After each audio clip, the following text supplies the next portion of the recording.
जहानाबाद की सीट, मखदूमपुर की सीट, और इस सीट पर आरजेडी का ही कब्जा है। तो क्या आरजेडी ही इस सीट को फतह करती रही है या फिर कोई फेरबदल हुआ है? क्या यहाँ के समीकरण रहे हैं और क्यों ये सीट आरजेडी को गई है, इसकी पड़ताल हम करेंगे आने वाले दिनों में। और क्या उलटफेर हो सकता है उस पर भी थोड़ी चर्चा होती रहेगी। रंजन जी, अगर मखदूमपुर की सीट को लें तो क्या यहाँ पर नजर आता है, क्या इतिहास रहा है, क्या रिकॉर्ड रहे हैं? देखिए, जब आप मखदूमपुर सीट को स्कैन कीजिएगा तो यहां पर आपको दिखेगा कि सबसे ज्यादा बार कांग्रेस को ही जीत मिली है। 7 बार कांग्रेस यहां से चुनाव जीतने में सफल रही है। लेकिन जो आखिरी जीत कांग्रेस को मिली थी वो 1990 में मिली थी। उसके बाद कांग्रेस को जीत नहीं मिली है। और उसके बाद जब आप आगे बढ़ते हैं तो आप देखते हैं कि जो सोशलिस्टों के बीच मुकाबला हुआ है उसमें आरजेडी ने सबसे ज्यादा बार ये सीट जीती है। 4 बार जो है ये सीट उसने जीती है। जेडीयू को 1 बार सफलता मिली है। एलजेपी भी 1 बार इस सीट को जीतने में कामयाब रहा है। जनता दल को भी 1 बार सफलता मिली है। जनता पार्टी और एसएसपी और निर्दलीय भी 1-1 बार इस सीट को जीतने में कामयाब हुए हैं। अगर हम मखदूमपुर सीट की बात करें तो ये एससी आरक्षित सीट है। और आपको ये भी बता दें कि ये जो एससी आरक्षित हुआ है वो किस तरह से हुआ है। देखिए, 1951 में ये सीट जो है वो अस्तित्व में आई थी। 1962 तक जो 3 चुनाव हुए तब तक ये सीट सामान्य सीट थी। उसके बाद फिर 1967 से ये एससी आरक्षित सीट हो गई। लेकिन फिर 1977 में आकर ये सीट जो है सामान्य सीट हो गई। और फिर जब 2008-9 में परिसीमन हुआ तो एक बार फिर से इसको जो है एसटी आरक्षित सीट कर दिया गया है। तो ये इस तरह से ये चीजें यहां देखने को मिलती है। लेकिन मखदूमपुर की सीट जो है आसिया जी, ये वीआईपी सीट है। इस सीट से जो विधायक हुए हैं वो बहुत सारे मंत्री बने हैं। अगर आप देखें तो सुखदेव प्रसाद वर्मा, बागी कुमार वर्मा, रामाश्रय प्रसाद सिंह, प्रोफेसर रामजतन सिन्हा जो कि प्रदेश कांग्रेस के अध्यक्ष भी रहे, अब फिर से वापस कांग्रेस में आ गए हैं। बीच में अन्य दलों में भी गए थे लेकिन अब वापस कांग्रेस में आ गए हैं। इसके अलावा जीतन राम मांझी जो है इस सीट पर जीतकर मुख्यमंत्री भी बने। तो ये सीट कितनी महत्वपूर्ण है इसका अंदाजा जो है वो लगाया जा सकता है। और इस सीट से जो है बड़े बड़े लोग जो है वो विधायक बने हैं। लेकिन इस सीट की को जब आप स्कैन कीजिएगा तो कुछ खास बातें जो निकल कर आती हैं वो ये भी आती हैं कि पिछले 5 चुनाव से ये हर बार अपना विधायक बदल लेता है। पार्टी भले रिपीट कर ले लेकिन विधायक रिपीट नहीं करता। तो ये एक बात जो है इस सीट पर देखने को मिल रही है। क्योंकि अगर आप देखिए 2000 में बागी कुमार वर्मा थे तो 2005 के फरवरी में जब चुनाव हुआ तो रामाश्रय प्रसाद सिंह एलजेपी के टिकट पर चुनाव जीते। फिर जब अक्टूबर-नवंबर में चुनाव हुआ तो कृष्णनंदन प्रसाद वर्मा आरजेडी के टिकट पर चुनाव जीते। फिर जब आप आगे जाते हैं तो 2010 में जीतन राम मांझी यहां से चुनाव जीतते हैं जेडीयू के टिकट पर और बाद में मुख्यमंत्री बनते हैं। फिर 2015 में आरजेडी के सूबेदार दास जीतते हैं लेकिन उनको 2020 में टिकट नहीं मिलता। उनकी जगह पर सतीश कुमार चुनावी मैदान में उतरते हैं। जीतते वही हैं लेकिन प्रत्याशी जो है वो बदल गया था। और आप यहां पर अगर आप देखिएगा तो लगातार 2 बार अगर आप जीतने की बात कीजिए तो सिर्फ रामजतन सिन्हा जब ये सीट सामान्य थी और बागी कुमार वर्मा यही 2 प्रत्याशी हैं जो लगातार 2 बार चुनाव जीत पाए हैं। इसके अलावा कोई भी जो विधायक रहा वो अपने आप को रिपीट नहीं कर सका अगले ही चुनाव में। तो लगातार 2 जीत जो है इन दोनों के अलावा किसी को भी इस विधानसभा सीट में नहीं मिली है। तो अब ऐसे में जो आरजेडी के अभी विधायक हैं सतीश कुमार, आंकड़े देखकर हो सकता है उनकी भी धड़कनें तेज हो रही हों। लेकिन यहां पर मुकाबला जो है वो दिलचस्प देखने को हमें जो है वो मिलता रहा है। अगर आप 2010 से बात करें यहां पर और इस सीट की तो देखिए 2010 में जेडीयू के टिकट पर जीतन राम मांझी चुनावी मैदान में थे। आरजेडी ने धर्मराज पासवान को जो है वो इस जंग में भेजा था।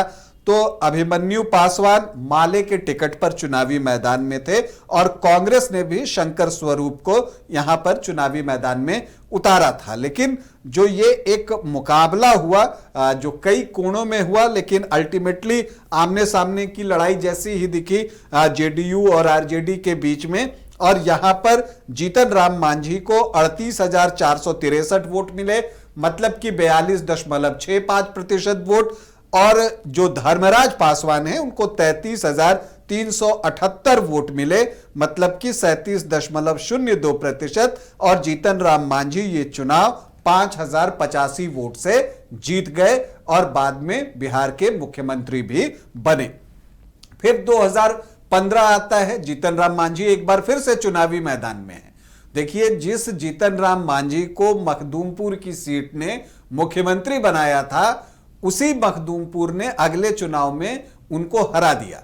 यहां पर क्या होता है कि जीतन राम मांझी चुनावी मैदान में थे, उनके सामने आरजेडी से सूबेदार दास जो है वो चुनावी मैदान में उतरते हैं और माले से धनंजय किशोर जो है वो भी यहां पर चुनावी मैदान में थे। मुकाबले को त्रिकोणीय बनाने का वो प्रयास कर रहे थे, हालांकि बहुत ज्यादा सफल नहीं हुए क्योंकि उन्हें 3.61% वोट ही आए, 3.5% से ज्यादा, 5,000 से वोट भी कम थे। तो यहां पर जीतन राम मांझी और सूबेदार दास के बीच मुकाबला हुआ, जिसमें सूबेदार दास को 66,631 वोट मिले और मत प्रतिशत कितना था, 51.16%।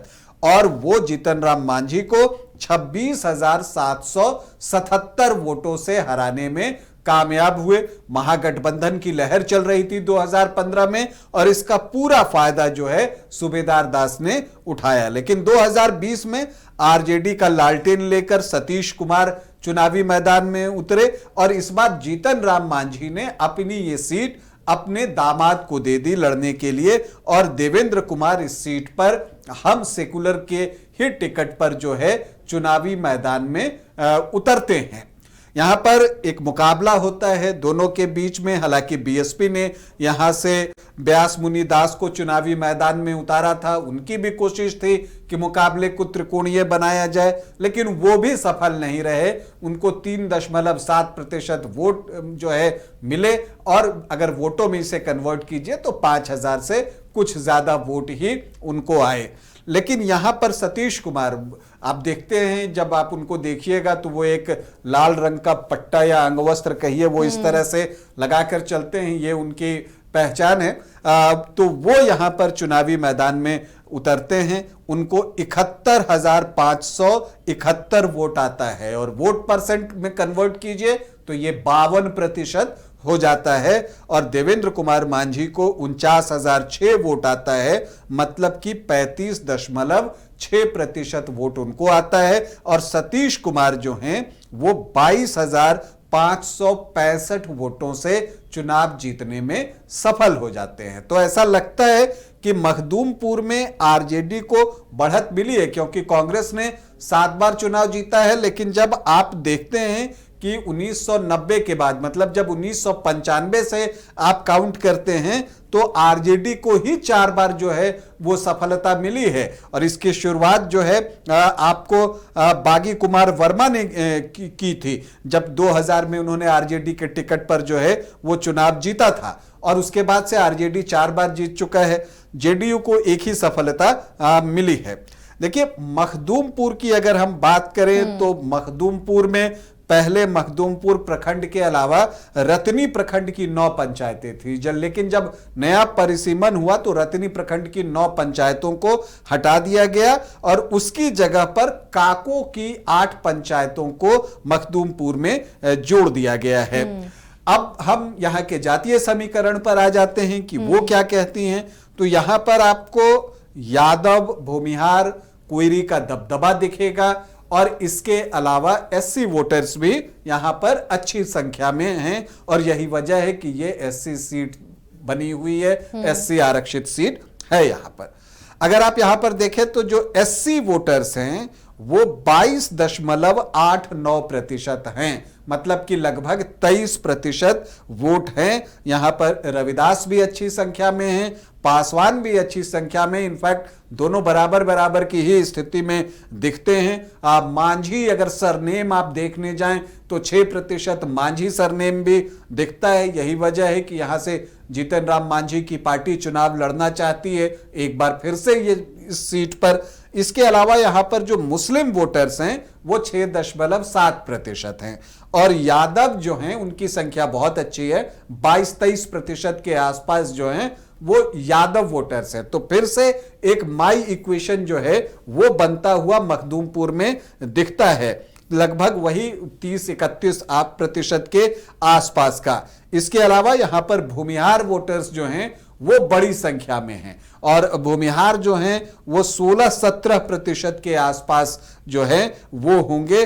ब्राह्मण 1.5-2% के आसपास हैं और कोयरी कुर्मी भी 14-15% के आसपास हैं और वैश्य 5% है। तो जो जेडीयू की कोशिश होगी या हम सेकुलर की कोशिश होगी, जो भी एनडीए से यहां चुनाव लड़ता है, चाहे एलजेपी भी सीट पर लड़ना चाहता है, तो जिसे भी ये सीट मिले, तो आप देखिए एनडीए की जो रणनीति है, जो वोटों का कंसोलिडेशन है, वो किस तरह से चाहता है। वो चाहेगा कि जो भूमिहार के जो 16-17% वोट हैं, मतलब जो सामान्य जाति के 20% के आसपास के वोट हैं वो, और जो कोयरी कुर्मी के जो वोट हैं जो कि नीतीश कुमार के वोट माने जाते हैं वो 15% और वैश्य समाज के 5%, तो ये 40% के आसपास का आंकड़ा पहुंचता है। और इसके अलावा जो एससी वोट है उसमें चिराग पासवान और जीतन राम मांझी का जो एक पैठ है उसके जरिए वो वोट निकाले तो एनडीए की नैया पार लग सकती है। और दूसरी तरफ जो आप आरजेडी है वो एक बार फिर से इस सीट को जीतना चाहती है, उसकी कोशिश वही है कि जो एमवाई का इक्वेशन है वो हो और एससी वोटर्स में से वो ज्यादा से ज्यादा संख्या में वोट निकाले और वो बाकी वोटों में भी कुछ सेंधमारी करे। तो दोनों की अपनी अपनी रणनीति है, कौन सफल होता है ये बताना मुश्किल है अभी, क्योंकि अभी बहुत सारी चीजें जो है वो हमें आगे देखनी होंगी। फिलहाल अगर आप उम्मीदवारों की बात करें, संभावित उम्मीदवारों की बात करें, तो सतीश कुमार का दावा निश्चित तौर पर पुख्ता बनता है, क्योंकि पिछले चुनाव जो है वो 52% वोट लाए थे, लेकिन उससे पहले सूबेदार दास भी 51% वोट लाए थे। तो वो भी कोशिश तो जरूर करेंगे कि उनकी कोशिशें कामयाब होती हैं या एक बार फिर से सतीश कुमार ही चुनावी मैदान में उतरते हैं, सतीश दास, ये देखना दिलचस्प होगा। इसके अलावा जो है अगर आप देखिए हम से देवेंद्र मांझी, अगर हम सेकुलर को ये सीट जाती है तो जीतन राम मांझी फिर से चाहेंगे कि उनके दामाद को जो है वो फिर से टिकट मिले। एलजेपी से रानी जी कोशिश कर रहे हैं और वो जिप सदस्य हैं, अभी रही हैं, एलजेपी में हैं, तो उनकी भी कोशिशें हैं। तो लोग यहां पर प्रयास कर रहे हैं, लेकिन बदलेगा ऐसा बहुत दिखता नहीं है। लगता वही है कि जो पिछली बार 2 उम्मीदवार थे उन्हीं के बीच जो है वो मुकाबला होगा, और जब वो मुकाबला होगा तो वो देखने वाला मुकाबला होगा। और इसलिए देखने वाला होगा क्योंकि पिछले 5 चुनाव से एक ही व्यक्ति दोबारा जो है वो चुनाव जीतने में सफल रहा नहीं है। तो इस बार क्या कुछ होता है वो देखना है, लेकिन एक रोमांचक मुकाबला जो है वो मखदूमपुर में देखने को जरूर मिलेगा।